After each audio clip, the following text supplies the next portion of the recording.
This is the all-new TECNO Spark 30 Pro, the next in line after the TECNO Spark 20 Pro, coming in hot at around $150 or 249,600 naira. Now, TECNO has been known to shake up the budget scene, but here's the big question. Is the Spark 30 Pro the ultimate budget king smartphone? Or just another mid-range challenger? We've got some serious features to dive into, so buckle up because I'm about to break it all down for you. And so without taking much of your time, yo guys, let's get started.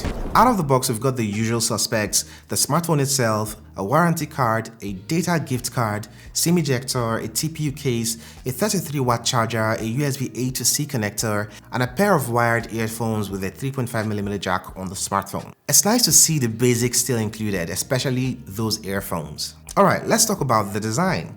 The Spark 30 Pro is sleek. I mean it when I say sleek. At 7.4mm thin, this phone feels great in the hand. Nice and slim but sturdy enough to feel premium. It's not too small or too big, even though it has this huge display. I'd say for someone like me who doesn't really like big phones, this feels like a perfect middle ground. And that's because of how thin this is. You get a headphone jack, dual SIM trays with dedicated microSD card support, and the device checks a lot of right boxes. But here's something that got me thinking: the fingerprint scanner.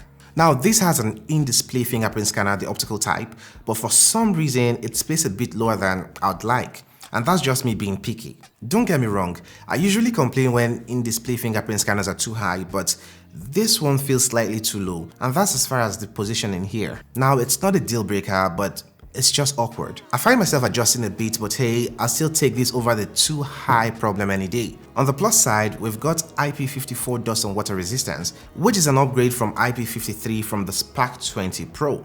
No, you're not taking this for a swim, but when a splash or rain hits it, you're good to go. That's not a problem. There are a couple cool color options out there ranging from Obsidian Edge, Arctic Glow, and the standout Optimus Prime edition that has some serious style. Now, if you're someone who loves controlling your electronics from one place, you have the IR Blaster on this device. With the IR Control app, you select and control your electronics with this device. There's also a weird thing here: the Spark has the IR Blaster placed somewhere you won't imagine. I'll let you know where in the camera section. Now, I have to give TECNO props here. Dual stereo speakers at this price, that's a win. One speaker at the top and another at the bottom deliver a surprisingly clear listening experience. I'm genuinely impressed by how crisp and loud these speakers are. By the way, there's support for Dolby Atmos. And oh yes, you're still getting the beloved 3.5mm jack port here. No need to scramble for wireless earbuds unless you want to. And if you do, TECNO's got you covered with Bluetooth 5.3 and high-res audio support for both wired and wireless connections. Since I'm on audio, there's an FM radio support for people who rock that style. Alright, let's talk about the display. We're getting a 6.78-inch AMOLED panel here, and it looks sweet. With about 1 billion colors, I'm not counting that, the visuals are vibrant and sharp. At a resolution of 1080 by 2436 pixels, you're not missing any details as far as I can tell. And the cherry on top, it's a 120Hz panel that peaks out at 1700 nits. That means buttery smooth scrolling and great visibility even under direct sunlight. There's nothing really to complain about the smartphone as far as the display at this price point. It's just a win for me. Under the hood, the MediaTek Helio G100 chipset is running the show. It's an upgrade from the G99 we saw on the Spark 20 Pro, but honestly, the difference in day-to-day performance isn't night and day. In fact, it's pretty negligible. The main upgrade here is the G100 support for 200 megapixel sensors, not something you'll be using on this device. In terms of real-world usage, the G100 handles casual gaming, multitasking, and social media without breaking a sweat. The GPU on here does a decent job, but don't expect flagship level performance. I was able to play titles like Call of Duty and PUBG on this one.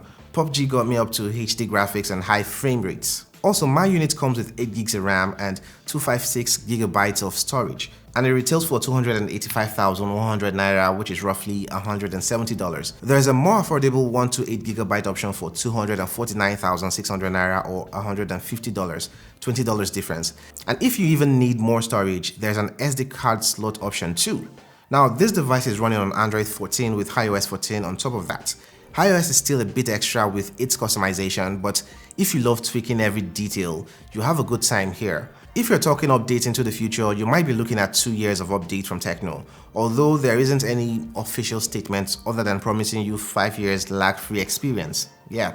Now onto the cameras. On paper, we've got 108 megapixels main shooter with an f1.9 aperture and an auxiliary sensor, but there's a catch to it. If you look closely at the back, it looks like we've got a 4-camera setup. However, the reality here is just 2 sensors. The other 2 spots are for the IR blaster and the 4-way LED flash. So don't be fooled by appearances. In daylight, the photos are sharp with good detail and the sensor does a good job of letting in enough light. You get usable social media photos. Just make sure to have ample lighting on this one and you'd be good to go. But at night, things get a little noisy, and that is even with the Super Night Mode feature turned on. Don't expect flagship level of photos here and stick to well-lit environments for the best results. On the front, there's a 30-megapixel selfie camera with a dual LED flash to the top right corner. Selfies are solid in good lighting, but in dim environments, that flash comes in handy to keep you looking good. Here are even photos side by side with the Smart 20 Pro, the predecessor. For videos, you're looking at 1440 or 2K resolution at 30 FPS, but without stabilization in this resolution. Things can get really shaky here. I'd recommend sticking to 1080p for smoother footage, and you can get 1080p up to 60 FPS for slow motion videos. Moving over to the front-facing camera, it maxes out at 2K as far as the videos. What do you think about this one? Let me know in the comment section below. But at the end of the day, the cameras on here get the job done. And with good lighting, you should quite get good results with this one. Finally, let's talk about the battery life. There's a 5000 mAh battery paired with a fairly efficient processor. This should last you a full day of heavy use, and when it comes to charge up this device, the 33-watt fast charging gets you back up to speed pretty quickly in about 75 minutes from zero. Basically, this is the same as the Spark 20 Pro, and if you need to save on the battery here, you might want to switch from 120Hz to 60Hz all the time, or just leave it at the auto selection to get the best of both worlds. So what's the final verdict on the TECNO Spark 30 Pro? This smartphone punches above its weight in many areas. A stunning AMOLED display, good cameras, and enough performance to handle your daily tasks.